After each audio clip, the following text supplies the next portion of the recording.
محرم الحرام کا مہینہ اور اس کی 10 تاریخ مجھے اور آپ کو،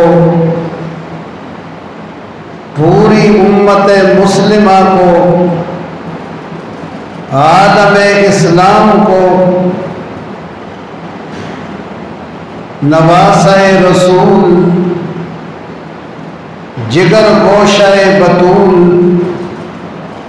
نور دیدہ علی مرتضی، راحت جان حسن مجتبی کی قربانیاں، ان کے بچوں کی قربانیاں، ان کے اعزاء و اقارب کی قربانیاں، ان کے اعوان، ان کے انصار اور ان کے مددگاروں کی قربانیاں یاد دلاتی ہیں۔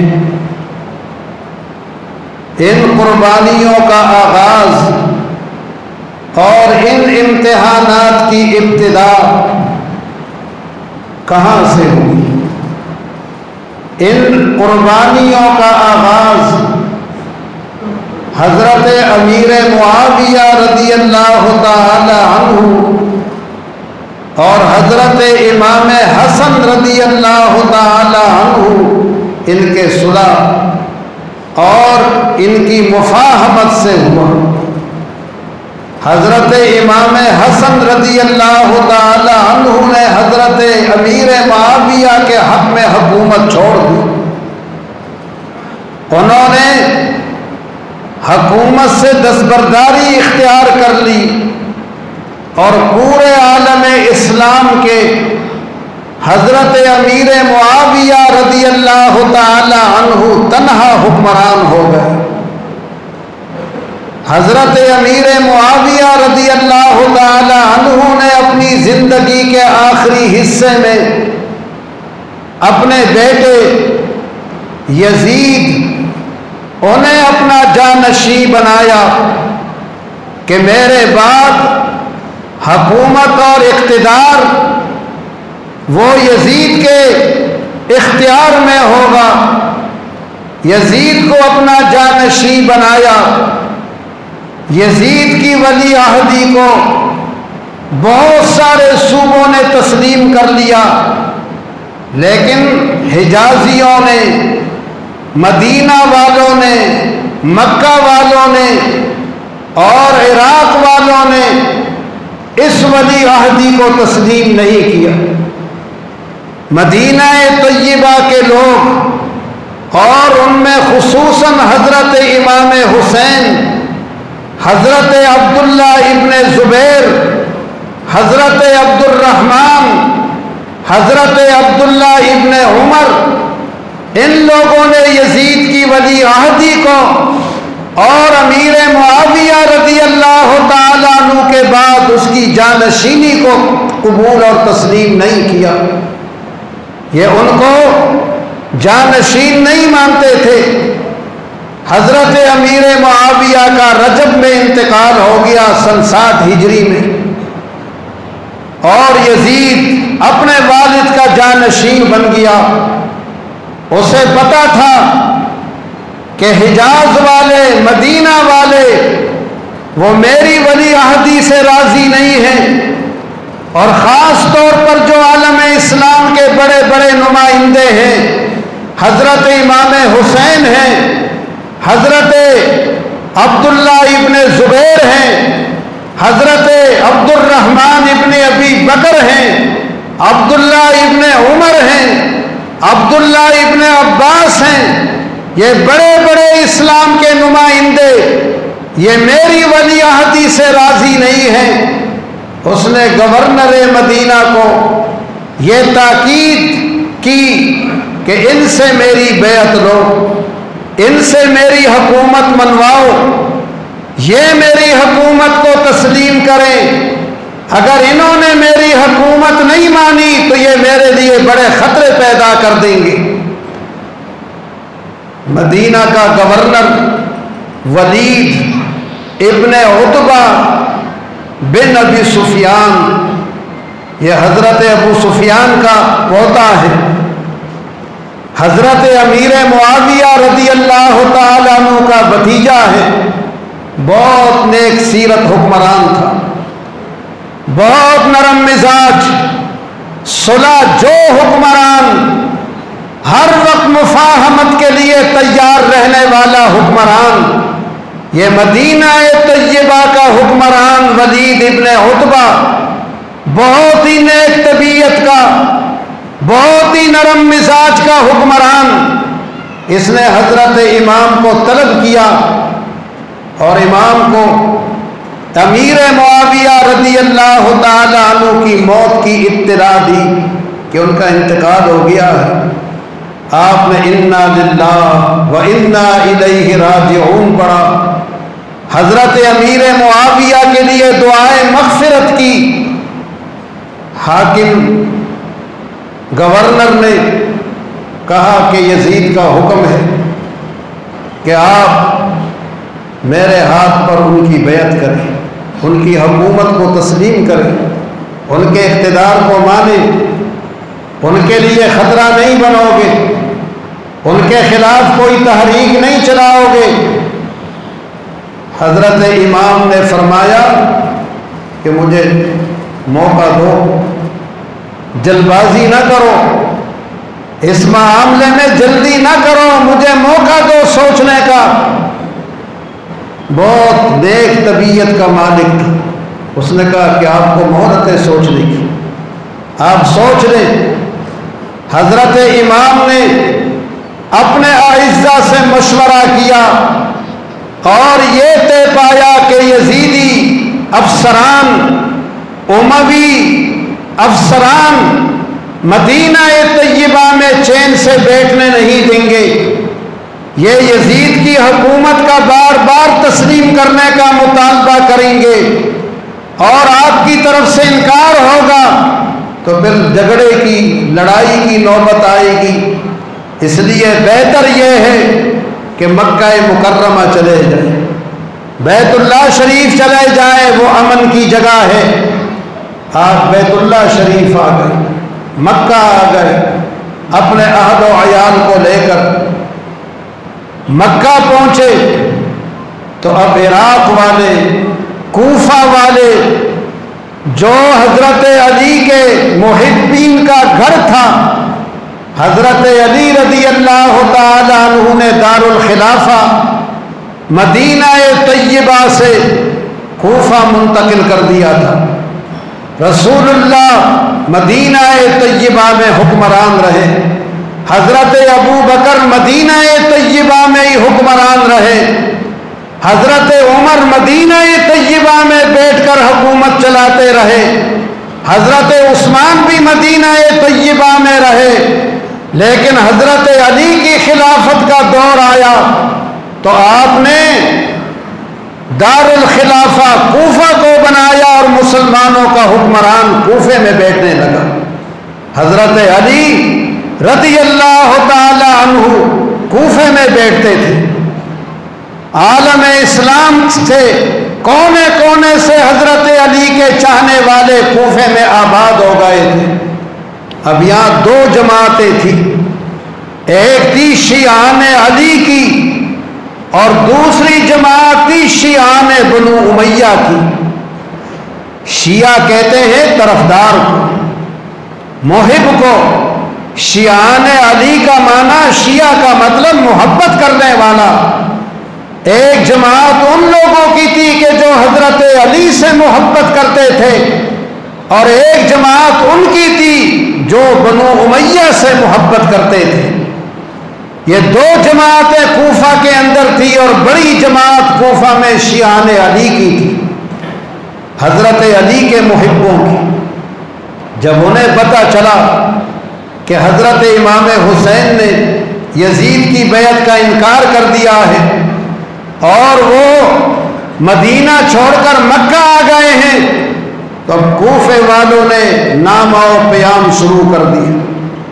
وہ بڑے عرصے سے اس کوشش میں لگے ہوئے تھے کہ حکومت اور خلافت کو باقی خاندانوں سے نکال کر خاندان رسول اللہ میں لائے، خاندان اہل بیت میں خلافت اور حکومت کو لائے، اہل بیت دنیا کے حکمران ہوں اور دنیا کے بادشاہ ہوں، وہ عرصہ دراز سے ان کوششوں میں لگے ہوئے تھے۔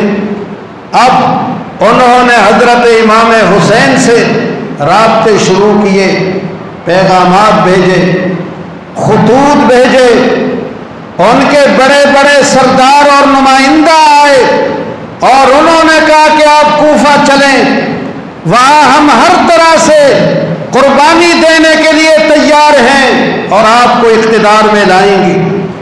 کوفہ کی حکومت آپ کے قبضے میں آئے گی اور جب کوفہ پر حکومت ہو جائے گی تو آہستہ آہستہ باقی صوبوں پر بھی ہماری حکومت قائم ہو جائے گی اور اسلام کا نظام قائم ہو جائے گا۔ حضرت امام نے اپنے بھائی مسلم ابن عقیل کو کوفہ بھیجا۔ مسلم یہ حضرت امیر معاویہ کے خاص آدمی تھے، یہ ان کے مشیر تھے۔ مسلم کوئی معمولی سیاستدان نہیں تھے، یہ حضرت امیر معاویہ رضی اللہ تعالیٰ عنہ کے خاص مشیر تھے۔ وہ ان سے مشورے طلب کرتے تھے اور حضرت امیر معاویہ کے دفتر میں یہ بیٹھتے تھے۔ یہ حضرت امام حسین کے چچا زاد بھائی ہیں، حضرت ابو طالب کے یہ پوتے ہیں۔ حضرت امام حسین بھی نبی کریم کے نواسے اور حضرت ابو طالب کے پوتے ہیں۔ ان کو کوفہ بھیجا۔ انہوں نے جب کوفہ کے حالات دیکھے کہ ہر طرف سے حضرت علی کے محب آ رہے ہیں، بیعت کر رہے ہیں، جان مال کی قسمیں کھا رہے ہیں کہ جان مال قربان کریں گے، ہر طرح کی قربانیاں دیں گے، مگر آپ کا ساتھ نہیں چھوڑیں گے، آپ کے لیے سب کچھ قربان کریں گے اور اقتدار میں آپ کو لائیں گے۔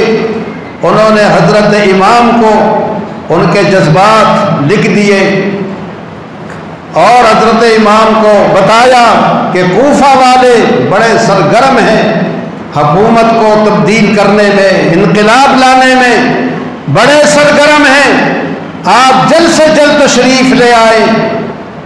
یہاں امام کو خط لکھ دیا اور دوسری طرف کوفہ میں جو شیعان بنو امیہ تھے، بنو امیہ کے طرفدار، تو کیا وہ خاموش بیٹھے رہتے کہ ہماری حکومت کو الٹنے کی کوششیں کی جا رہی ہیں؟ وہ خاموش بیٹھ سکتے تھے؟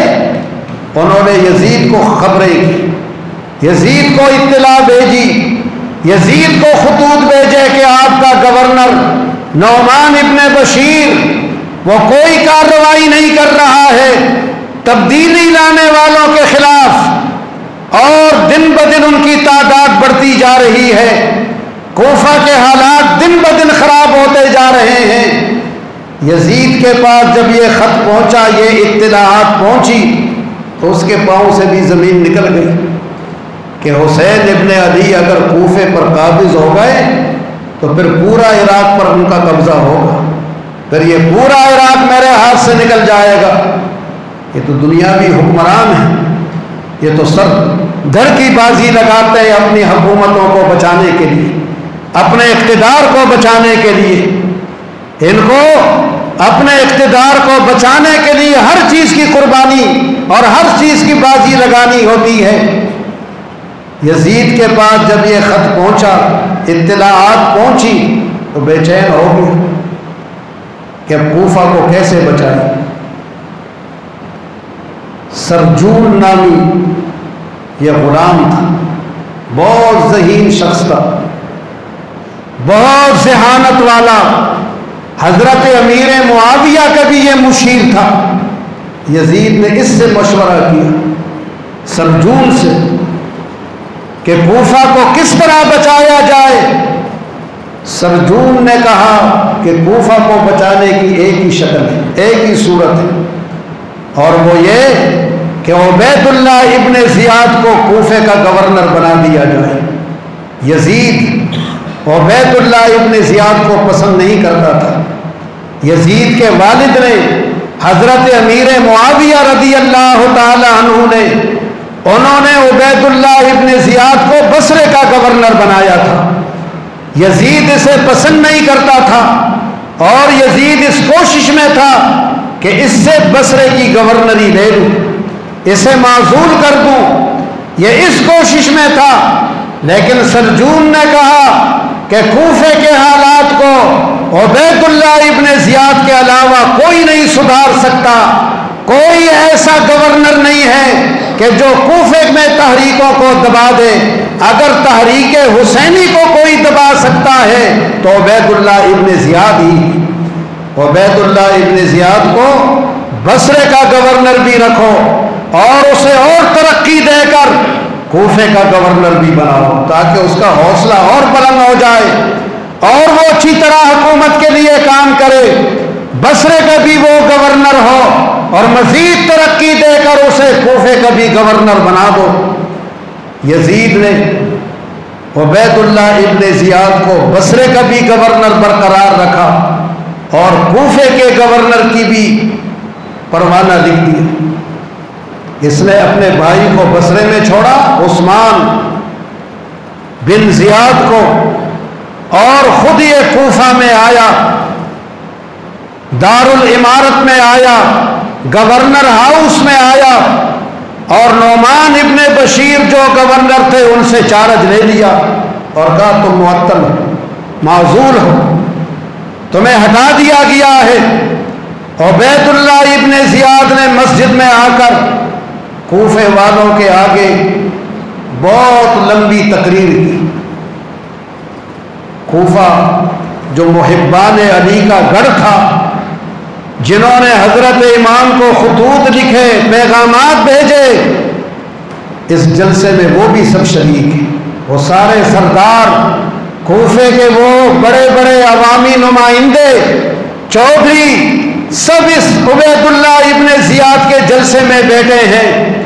عبید اللہ ابن زیاد نے کہا کوفہ والوں، جو مجھے جانتا ہے وہ تو جانتا ہی ہے، اور جو نہیں جانتا وہ مجھے پہچان لے کہ میں زیاد کا بیٹا ہوں۔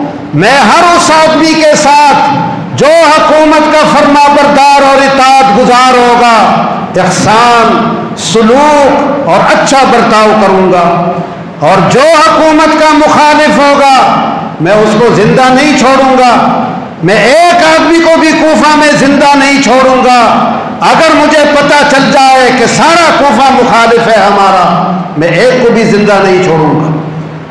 مجھے یہ بھی پتہ چل چکا ہے کہ مسلم ابن عقیل یہاں آئے ہوئے ہیں اور وہ حسین کے لیے خفیہ طور پر یہاں تحریک چلا رہے ہیں، ان کو اقتدار میں لانے کی کوششوں میں لگے ہیں۔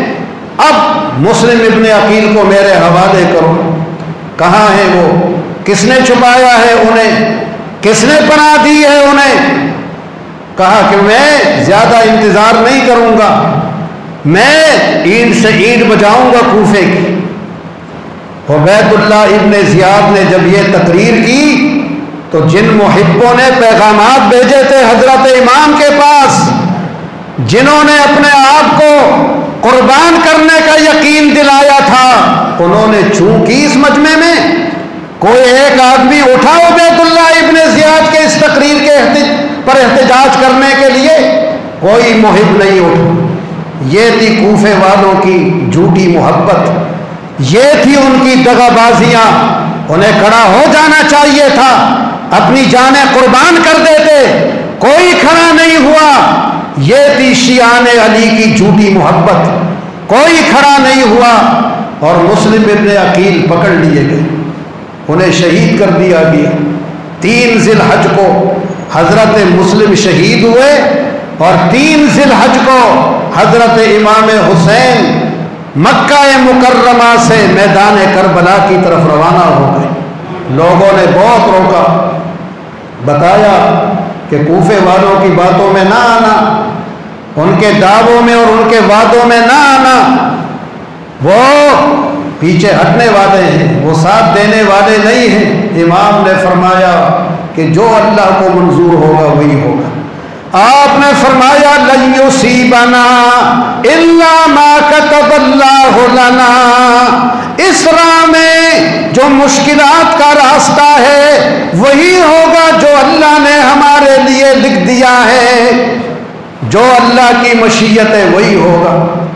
حضرت امام حسین منزلیں طے کرتے ہوئے کوفے کی طرف آ رہے ہیں، انہیں نہیں پتا کہ حضرت مسلم شہید ہو گئے۔ راستے میں خبر ملی کہ حضرت مسلم شہید ہو گئے، ہانی ابن عروہ شہید ہو گئے، اور محبین شہید کر دیے گئے۔ حضرت امام حسین کا راستہ حر ابن یزید ریاحی نے روک لیا۔ عبید اللہ ابن زیاد کو جب پتا چلا کہ حسین نکل گئے ہیں، کوفے کی طرف آ رہے ہیں، تو اس نے امام اور کوفے والوں کا رابطہ ختم کر دیا۔ اس نے جگہ جگہ رکاوٹیں کھڑی کر دی کہ کسی طرح سے کوفے والوں کا رابطہ حضرت امام سے نہ ہو سکے۔ 1000 کا لشکر حر ابن یزید ریاحی کی سرکردگی میں بھیجا۔ حضرت امام کو کہا کہ حراست میں لینے آیا ہوں تمہیں، مجھے حکم دیا گیا ہے کہ تمہیں گرفتار کروں، حراست میں لوں، اور حراست میں لے کر عبید اللہ ابن زیاد کے دربار میں لے جاؤں۔ آپ نے فرمایا حسین یہ ذلت برداشت نہیں کرے گا کہ انہیں حراست میں عبید اللہ ابن زیاد کے دربار لے جاؤ، یہ ذلت میں کبھی برداشت نہیں کروں گا، موت کو پسند کروں گا، مگر حراست میں عبید اللہ ابن زیاد کے دربار میں جانا قطعاً پسند نہیں کروں گا۔ حر نے کہا کہ میں آپ کا ادب کرتا ہوں، میں سرکاری ملازم ہوں، جو حکم ہوگا اس پر مجھے عمل کرنا ہے، لیکن ادب و احترام بھی میں آپ کا کرتا ہوں۔ آپ ایسا کریں، حجاز کا راستہ اختیار نہ کریں، واپس نہ جائیں، واپس جائیں گے تو ہمارا آپ کا ٹکراؤ ہوگا، آپ واپس جائیں گے ہم جانے نہیں دیں گے، آپ کوفہ بھی نہ جائیں پھر ہمارا آپ کا ٹکراؤ ہوگا، آپ کوفے کے لیے پڑھیں گے اور ہم روکیں گے، کیونکہ ہمیں یہی حکم ملا ہے کہ نہ آپ کو حجاز واپس جانے دیں نہ آپ کو کوفہ جانے دیں، اس لیے اب آپ کوئی اور راستہ اختیار کر لیں۔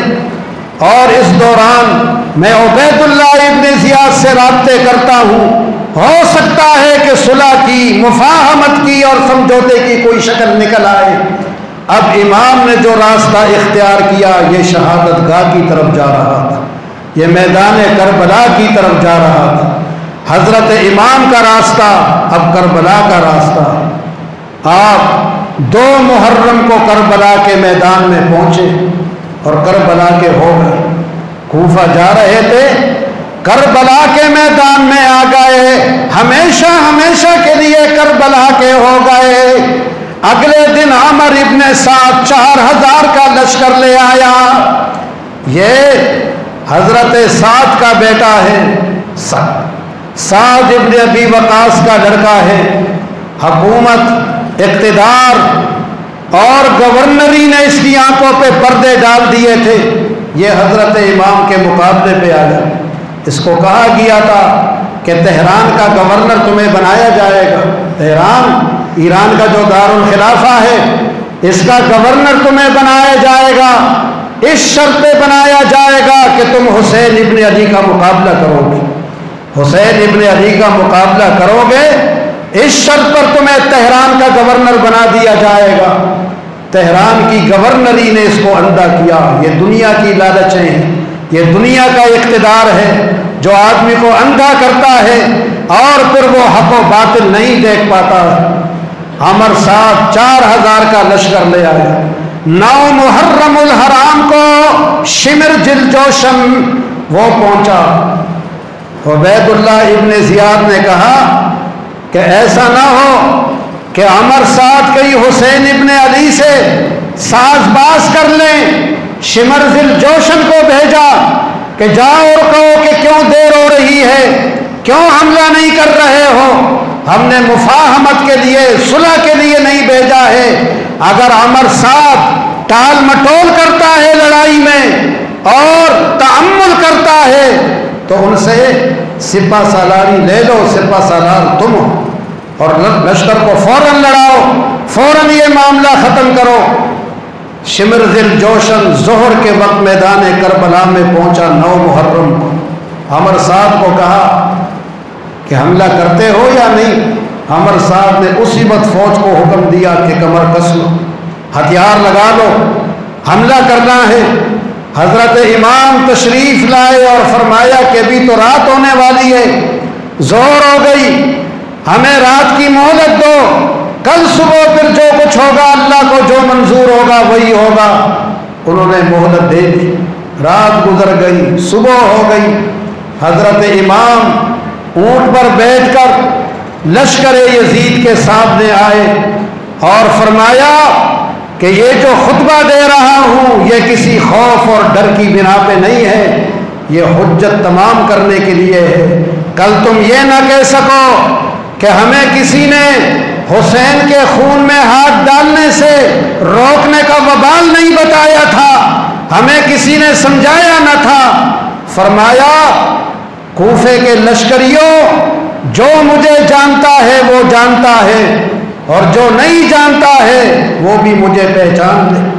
آپ نے فرمایا میں رسول اللہ کا نواسا ہوں، تمہارے نبی کا، میں فاطمہ الزہرا کا لخت جگر ہوں، حضرت علی کا نور نظر ہوں۔ فرمایا ایسا نسب، ایسا عالی نسب تم میں سے کسی کا ہے کوئی تم میں رسول اللہ کا نواسا؟ ہے کوئی تم میں حضرت فاطمہ الزہرا کا لخت جگر؟ فرمایا ایسا اعلیٰ نسب تم میں سے کسی کا ہے؟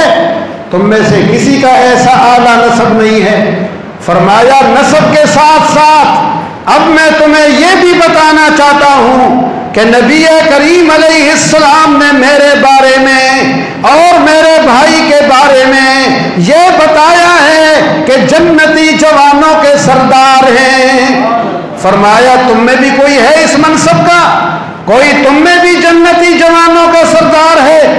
فرمایا میں نے کبھی وعدے کی خلاف ورزی نہیں کی، کبھی میں نے نماز قضا نہیں کی، کبھی کسی کو میں نے اذیت نہیں دی، کبھی کسی کو قتل نہیں کیا، کبھی کسی کے مال پہ ہاتھ نہیں ڈالا۔ اب تم مجھے کس بنا پہ قتل کرتے ہو؟ کس کے قصاص میں تم مجھے مارتے ہو؟ فرمایا میں نے کسی کو قتل نہیں کیا ہے، کس بنا پہ تم مجھے قتل کرتے ہو؟ آپ خاموش ہو گئے اور پھر فرمایا کہ کوفہ والوں، میں تو اپنے نانا کے قدموں میں دنیا کے ہنگاموں سے الگ تھلگ بیٹھا تھا، تم نے ہمیں بلایا، میں تو مکہ مکرمہ میں اللہ کی عبادت و بندگی کر رہا تھا، تم نے پیغامات بھیجے، تم نے خطوط بھیجے، تم نے کہا کہ آؤ ہمارا امام نہیں ہے، آؤ ہمارا کوئی نمائندہ نہیں ہے، تم نے ہمیں بلایا، ہم تمہارے کہنے پر آئے، تو اب تم تلواروں سے اور نیزوں سے ہمارا استقبال کرتے ہو؟ فرمایا کہ تمہیں نے ہمیں بلایا۔ وہ جھوٹے سیاستدان اور وہ جھوٹے سردار اور چودھری بڑی ڈٹائی سے کہنے لگے کہ حسین ہم نے تمہیں کوئی خط نہیں لکھا، ہم نے تمہیں کوئی پیغام نہیں بھیجا۔ وہ بے شرم و بے حیا سیاستدان اس طرح بڑے لوگوں میں اس طرح جھوٹ بول رہے تھے کہ ہم نے کوئی خط نہیں لکھا۔ آپ نے فرمایا نہیں لکھا؟ کوئی تم نے مجھے پیغام نہیں بھیجا؟ آپ نے تھیلا نکالا اور تھیلا کھولا، فرمایا حجاج ابن الحسن، یہ کس کا خط ہے؟ کس کا نام لکھا ہوا ہے یہ؟ فرمایا اے شیس ابن ربعی، یہ کس کا خط ہے؟ یہ کس نے مجھے لکھا ہے؟ محمد ابن شیس، یہ کس نے خط لکھا ہے مجھے؟ یہ کس کا خط ہے؟ انہوں نے کہا کہ ہم نے نہیں لکھے، اور اگر آپ کہتے ہیں کہ یہ ہم نے لکھے ہیں تو اب ہم کھلم کھلا آپ سے بیزاری کا اعلان کرتے ہیں۔ اب ہم آپ سے بیزار ہیں، ہم نے آپ سے کوئی تعلق نہیں رکھنا ہے۔ امام نے فرمایا کہ اب بیزار ہو تو پھر جنگی، پھر فرمایا گھوڑا لاؤ، اونٹ سے اتر گئے، گھوڑے پر بیٹھ گئے اور چمنستان زہرا کی تمام کلیاں مسل دی گئی، حضور علیہ السلام کی اولاد خاک و خون میں تڑپا دی گئی، جانثار وفادار سب شہید ہو گئے، حضرت امام حسین اکیلے رہ گئے۔ حضرت امام حسین کی لڑائی کو، آپ کے حملوں کو، جس شان سے آپ لڑ رہے تھے، آپ کی ہمراہیوں میں کوئی دیکھنے والا نہیں تھا، کیونکہ سب جام شہادت نوش کر چکے تھے۔ جو دشمن تھے، دشمن کے سپہ سالار عامر ابن سعد اور شمر الجوشن، یہ سپہ سالار ایک دوسرے سے کہہ رہے تھے، یہ کمانڈو ایک دوسرے سے کہہ رہے تھے کہ ہم نے حسین ابن علی جیسا سپہ سالار دلیر اور بہادر نہیں دیکھا۔ یہ سپہ سالار ایک دوسرے کو کہہ رہے ہیں۔ کیسے دیکھ سکتے ہو؟ حضرت امام کے جسم پر تلوار کے 45 زخم آئے، نیزے کے 33 زخم آئے اور خنجروں کے زخم آئے۔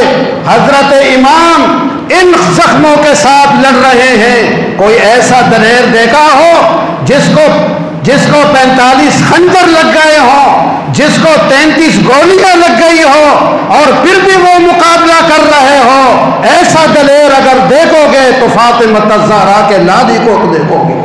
حضرت فاطمہ الزہرا کے لال جیسا کوئی بہادر نہیں آیا۔